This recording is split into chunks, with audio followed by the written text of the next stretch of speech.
बिस्मिल्लाहिर्रहमानिर्रहीम। अस्सलाम वालेकुम डियर स्टूडेंट, आपको करता हूँ कि आप लोग खैरियत से होंगे।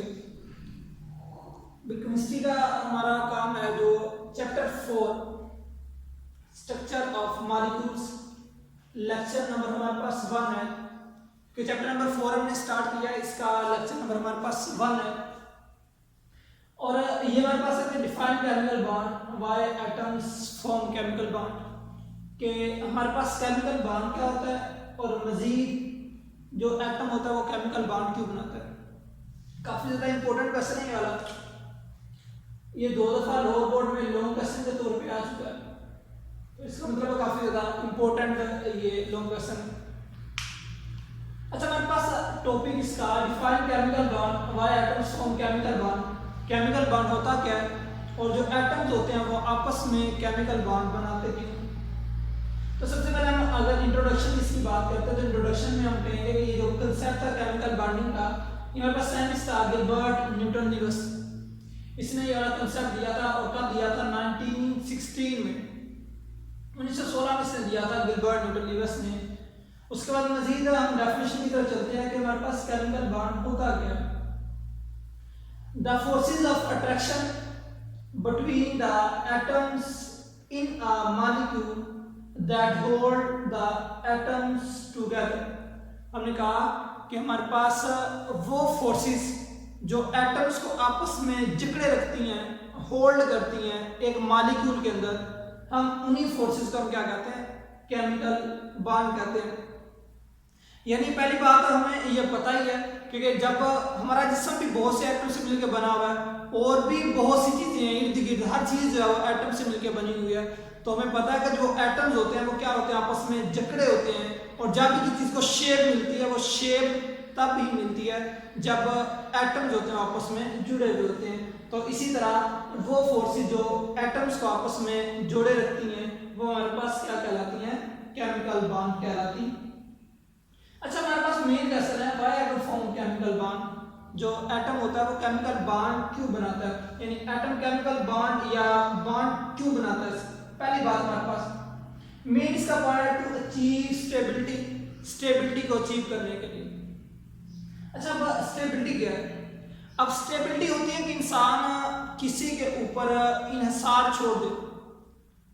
फॉर एग्जाम्पल हर इंसान चाहता है कि वो ज्यादा से ज्यादा स्टेबल हो। जब इंसान पैदा होता है उसी वक्त से उसके ज़हन में चीज़ आना शुरू हो जाती है कि मैं स्टेबल हो जाऊं, बड़ा हो के मैं किसी अच्छी जगह अच्छी पोस्ट पे ऑफिसर लग जाऊं, या और भी मुख्तलिफ ख्वाहिशात इंसान की होती है कि वो कहता है कि मैं स्टेबल हो जाऊं या मैं किसी के ऊपर जो मैं मुनसिर हूँ वो ना हूँ, यानी अपना इंसार जो किसी को छोड़ दूँ। इसी तरह से एटम्स क्या करते हैं, वो इसी स्टेबिलिटी को अचीव करने के लिए आपस में रिएक्ट करते हैं और केमिकल बॉन्ड जो होते हैं वो बनाते हैं। अच्छा, पहली बात अब हमारे पास क्वेश्चन ये आ जाता है कि जो एटम्स हैं वो केमिकल बॉन्ड कैसे बनाएंगे। हमारे पास 2 रूल्स होते हैं, या पहली बात हमें ये भी पता होना चाहिए कि एक एटम जो है वो स्टेबिलिटी अचीव कैसे करेगा। हमें ये भी पता होना चाहिए ना कि अगर उसने स्टेबिलिटी अचीव करनी है तो वो कैसे करेगा। हमारे पास 2 रूल्स हैं स्टेबिलिटी को अचीव करने के। पहला हमारे पास है डुप्लेट रूल। पहला हमारे पास कौन सा है, डुप्लेट रूल। अब डुप्लेट रूल क्या कहता है, वो कहता है कि अगर आपके पास आधी शेल में 2 इलेक्ट्रॉन्स आ जाते हैं, एक एटम है और उसके पास आधी शेल में 2 इलेक्ट्रॉन्स आ जाते हैं तो वो भी स्टेबल हो जाता है। यानी इसका मतलब हमारे पास जब डुप्लेट रूल की हम बात करते हैं हम कहेंगे अटेनिंग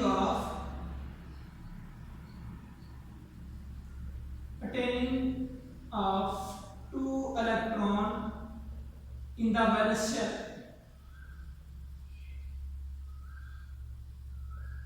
यानी एटम का अपने वैलेंस शेल में 2 इलेक्ट्रॉन्स को पूरा करना, अटेन करना, वो क्या कहलाता है, वो डुप्लेट रूल कहलाता है। ये भी इंपॉर्टेंट शॉर्ट क्वेश्चन है, लोअर बोर्ड में आया हुआ, what is difference between duplet rule and octet rule. Duplet rule और ऑक्टेट रूल में क्या डिफरेंस है। तो डुप्लेट रूल हम कहते हैं कि attaining of 2 electron in the valence shell, अपने वैलेंस शेल में 2 इलेक्ट्रॉन्स को हासिल करना, वो क्या कहलाता है, डुप्लेट रूल कहलाता है।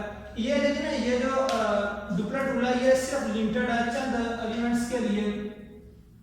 फॉर एग्जांपल हाइड्रोजन के लिए लिमिटेड है, हीलियम के लिए, अब इन्हीं के लिए लिमिटेड क्यों है, क्योंकि ये बात करता है 2 इलेक्ट्रॉन्स की, तो 2 इलेक्ट्रॉन्स किन किन में है, जो हाइड्रोजन इसके पास 1 इलेक्ट्रॉन होता है, क्यों, क्योंकि इसका एटॉमिक नंबर जो है वो 1 है।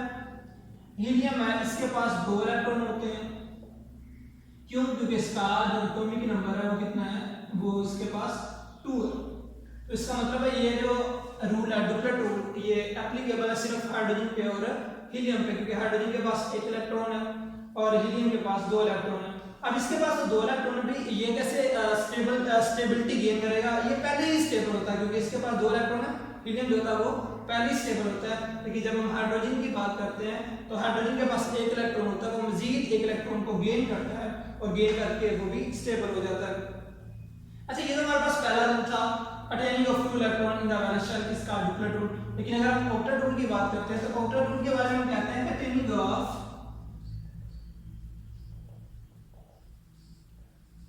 8 electron in the valence shell, in the valence shell.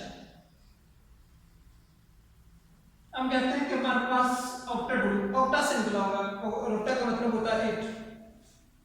हम कहते हैं attaining of 8 electron in the valence shell, अपने आयन शेल में 8 इलेक्ट्रॉन्स को गेन करना, वो कहलाता है ऑक्टेट रूल कहलाता है। डुप्लेट हमने कहा कि आयन शेल में 2 इलेक्ट्रॉन गेन करना, हमने ऑक्टेट रूल में कहा कि 8 इलेक्ट्रॉन आयन शेल में गेन करना। अब question is that what is mean by valence shell, कि अब ये भी पता होना चाहिए आप लोगों को कि वैलेंस शेल होता क्या है। अच्छा, फॉर एग्जांपल मैं एक एटम है हमारे पास, मैं चले किसी भी एटम की बात कर लेता हूं, मैं इस तरह करता हूं कि मेरे पास सोडियम की मैं एग्जांपल ले लेता हूं, मेरे पास सोडियम है, ये हमारे पास फॉर एग्जांपल हमारे पास सोडियम। अब ये जो सोडियम है हमारे पास, इसके पास इसका एटॉमिक नंबर होता है 11, इसके पास होता है 11 इलेक्ट्रॉन। पहला शेल हमने पढ़ा हुआ, पहला शेल हमारे पास होता है के शेल और उसकी मैक्सिमम कैपेसिटी होती है 2 इलेक्ट्रॉन को अकोमोडेट करने की। दूसरा हमारे पास शेल होता है एल, और एल में 8 इलेक्ट्रॉन जो होते हैं वो पाए जाते हैं, यानी 8 मैक्सिमम इलेक्ट्रॉन, 8 से ज्यादा इसमें इलेक्ट्रॉन एंटर नहीं हो सकते। और मजीद हमारे पास, क्योंकि इसके पास 11 इलेक्ट्रॉन थे, क्योंकि एटॉमिक नंबर इसका 11, 2 और 8 10, 1 इलेक्ट्रॉन रह गया, तो ये इसके पास लास्ट वाले शेल में 1 इलेक्ट्रॉन आ गया। अब ये जो इसका बरूनी शेल है, जिसे हम आउटरमोस्ट शेल कहते हैं, इसे हम कहेंगे वैलेंस शेल। तो इसका मतलब है डुप्लेट रूल और ऑक्टेट रूल कहते हैं, या आप ये वाले शेल में 2 इलेक्ट्रॉन या 8 इलेक्ट्रॉन हासिल करना, वो क्या कहलाता है, वो डुप्लेट रूल और ऑक्टेट रूल कहलाता है। लेकिन पहली बात, सिर्फ ये मैंने कहा डुप्लेट रूल सिर्फ एप्लीकेबल है हाइड्रोजन पे और हीलियम पे, ये सोडियम है इस पे बिल्कुल एप्लीकेबल नहीं है, ये सिर्फ एप्लीकेबल है हाइड्रोजन पे और हीलियम पे, क्योंकि हीलियम के पास 2 इलेक्ट्रॉन होते हैं, हाइड्रोजन के पास 1 इलेक्ट्रॉन होता है, तो इसी वजह से इस पे एप्लीकेबल नहीं है। ये 8 इलेक्ट्रॉन को गेन करता है, या गेन कैसे करता है, ये इलेक्ट्रॉन को रिमूव करके वो मजीद आगे हम पढ़ते हैं, तो हमारे पास पहले याद रखा। अच्छा, उसके बाद लोअर बोर्ड में ये शो का सनावा why noble gases are non reactive. जो नोबल गैसेस होती हैं वो नॉन रिएक्टिव क्यों होती हैं, इंपॉर्टेंट है, चैप्टर नंबर 3 में भी एक्सरसाइज में शॉर्ट क्वेश्चन दिया गया है, यहाँ पे भी शॉर्ट क्वेश्चन है, काफी ज्यादा इंपॉर्टेंट है, very very important short question. अच्छा, पहली बात हमें ये पता होना चाहिए नोबल गैसेस होती कौन सी हैं। हमारे पास पीरियोडिक का ग्रुप नंबर 18 है, 18 वाला जो हमारे पास ग्रुप है उसमें हमारे पास मेंबर आ जाते हैं फ्लोरीन, क्लोरीन, ब्रोमीन, आयोडीन, और सॉरी ये हमारे पास ये हाइड्रोजन है। नोबल गैसेस की बात करें हमारे पास आ जाएगा helium, neon, argon, krypton, xenon, radon, ये हमारे पास नोबल गैसेस की फैमिली है। इनके बारे में जब बात करते हैं तो इसके पास 2 इलेक्ट्रॉन होते हैं, इसके पास 10 होते हैं, 18 होते हैं, एंड सो इस तरह काम चलता जाता है। अब नोबल गैसेस जो होते हैं इनके पास अपना बैलेंस शेल जो होता है वो टोटली कंप्लीट होता है। तो इनफैक्ट एटम्स क्या चाहते हैं, वो भी चाहते हैं कि उनके पास 8 या 2 इलेक्ट्रॉन आ जाए, लेकिन नोबल गैसेस के पास वो पहले मौजूद होते हैं। इसका मतलब है कि वो इसी वजह से रिएक्ट नहीं करते क्योंकि पहले वो स्टेबल होते हैं। फॉर एग्जांपल हमारे पास हाइड्रोजन की एग्जांपल लेते हैं, हाइड्रोजन के पास 2 इलेक्ट्रॉन, इसका ये पहला शेल दरमियान में न्यूक्लियस होता है, ये पॉजिटिव मैंने शो कर दिया। चलिए मैं पहला शेल यहाँ पे बना देता हूँ, ये हमारे पास पहला शेल, इसमें 2 इलेक्ट्रॉन आ गए। अब हीलियम के पास तो पहले 2 इलेक्ट्रॉन है, इसका मतलब ये तो पहले स्टेबल है। अगर हम नियोन की बात करते हैं तो नियोनियम देखेंगे दरमियान में न्यूक्लियस, इसके पास भी 10 इलेक्ट्रॉन है, तो इसका मतलब पहला शेल और इस तरह दूसरा शेल। पहले शेल में 2 इलेक्ट्रॉन, दूसरे में 8 इलेक्ट्रॉन, तो इसका मतलब है इसके पास भी आधी शेल में तो 8 इलेक्ट्रॉन है, तो इसका मतलब है ये तो पहली स्टेबल है, ये रिएक्ट नहीं करेगा। तो इसी वजह से हम कहते हैं नोबल गैसेस की सारी फैमिली ऐसी है, उनके आधी शेल में 2 या 8 इलेक्ट्रॉन होते हैं, इसी वजह से हम कहते हैं noble gases are non reactive. तो मजीद जरा इन्हीं को हम स्टेटमेंट की फॉर्म में लिखते हैं, noble gases are non reactive. Why noble gases are non reactive कैसे आएगा, आपने लिखना है noble gases are non reactive because they have 2 or 8 electron in their valence shell. It means there is no space for noble gases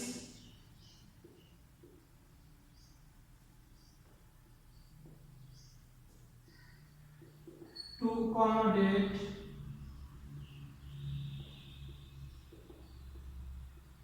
more या extra electron. That's why noble gases are non-reactive. हमने कहा कि because they have 2 or 8 electron in their valence shell, हमने ये कहा कि इनके पास सारी शेल में क्या होता है, या फिर 2 इलेक्ट्रॉन होते हैं या फिर 8 इलेक्ट्रॉन होता है, क्योंकि यही तो साइन है स्टेबिलिटी का, इनके पास तो पहले ही मौजूद है। तो इसका मतलब है इसी वजह से नोबल गैसेज होती है, क्योंकि उनके आधी शेल में या 2 इलेक्ट्रॉन होते हैं या फिर 8 इलेक्ट्रॉन होते हैं, तो उनका जो लास्ट वाला जो जिसे वैलेंस शेल कहते हैं वो फिल होता है। इसी वजह there is no space for noble gases to accommodate extra electron. या यहाँ पे अगर ये इससे भी बेहतर ये अगर हम यहाँ पे ये लाइन लिख दें, there is no space in valence shell, there is no space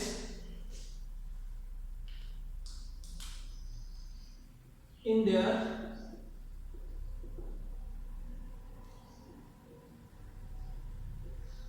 valence shell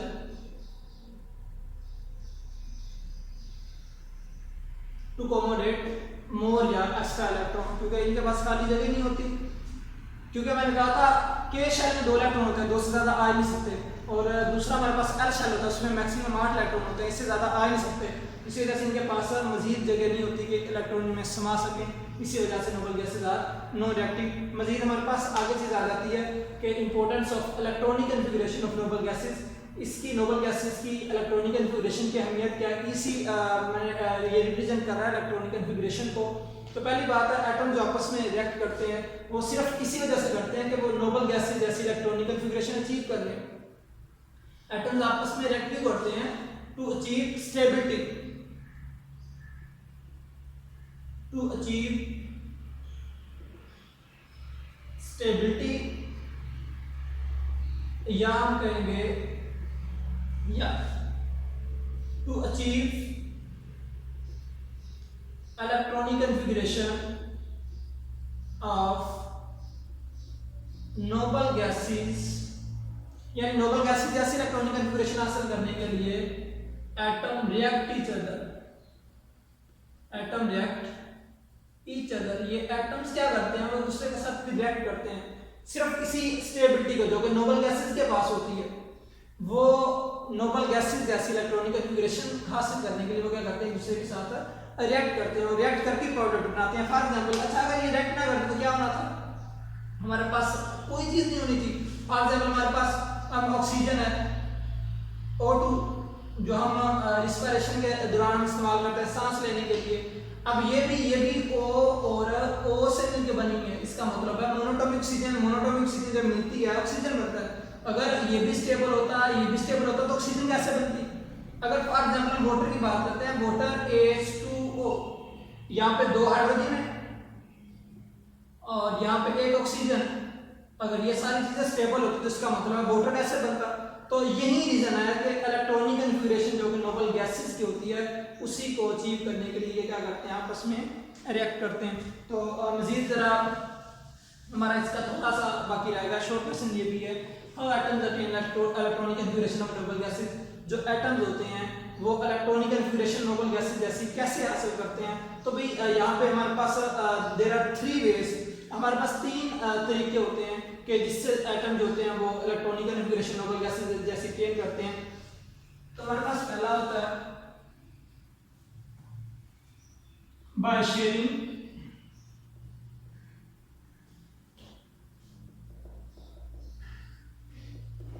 their electrons, ये भी बाय शेयरिंग their electrons से बेहतर है कि by sharing their valence electron, क्योंकि only valence electron take part in chemical bonding, ये आपको याद होना चाहिए और ये पता भी होना चाहिए, सिर्फ आरी शेल में जो इलेक्ट्रॉन्स होते हैं सिर्फ वही पार्टिसिपेट करते हैं रिएक्शन में। इसके अलावा इनर इलेक्ट्रॉन जो अंदर इलेक्ट्रॉन है, जो अंदरूनी शेल में इलेक्ट्रॉन जो होते हैं वो पार्टिसिपेट नहीं करते रिएक्शन में, सिर्फ आरी शेल में मौजूद इलेक्ट्रॉन जो होते हैं वो पार्टिसिपेट करते हैं। तो पहली बात by sharing their valence electrons, ये क्या करते हैं अपने इलेक्ट्रॉन्स की शेयरिंग कर लेते हैं किसी दूसरे एटम के साथ, या फिर दूसरा हमारे पास रास्ता होता है by losing their valence electron, या फिर वो क्या करते हैं अपने आरी शेल में जो इलेक्ट्रॉन्स होते हैं वो लूज कर देते हैं, या फिर क्या करते हैं by gaining electron in their valence shell.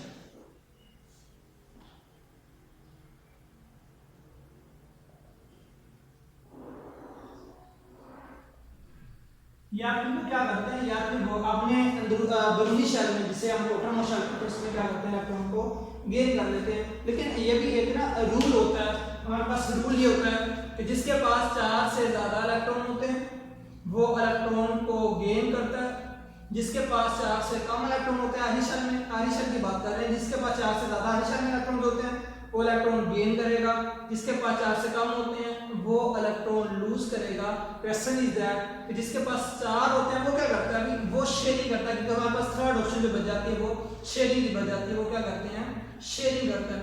अच्छा, अगर इसी को हम अप्लाई करें जरा सोडियम पे, इसके आरी शेल में 1 इलेक्ट्रॉन है, तो इसे क्या करना चाहिए, अभी मैंने लिखा जिसके पास 4 से कम इलेक्ट्रॉन होगा ना वो इलेक्ट्रॉन लूज करेगा। तो इसका मतलब है अगर इसने अपने 8 इलेक्ट्रॉन पूरे करने हैं तो क्या करेगा, इस इलेक्ट्रॉन को लूज कर देगा। जब ये लूज करेगा, जब ये इलेक्ट्रॉन जो है वो खत्म हो जाएगा तो बाकी जो इसका वैलेंस शेल आ जाएगा उसमें 8 इलेक्ट्रॉन बाकी रह जाएंगे, ये स्टेबल हो जाएगा।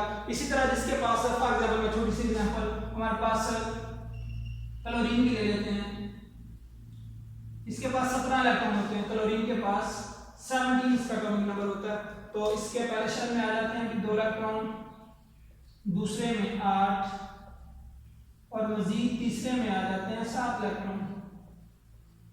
तो अब इसके पास आरी शेल में 7 इलेक्ट्रॉन है विच इज ग्रेटर देन 4। अब ये क्या करेगा, ये 7 इलेक्ट्रॉन है 8 इलेक्ट्रॉन को पूरा करने के लिए, क्योंकि इसे 1 इलेक्ट्रॉन की जरूरत है, ये भी क्या करेगा, ये इलेक्ट्रॉन को गेन करेगा।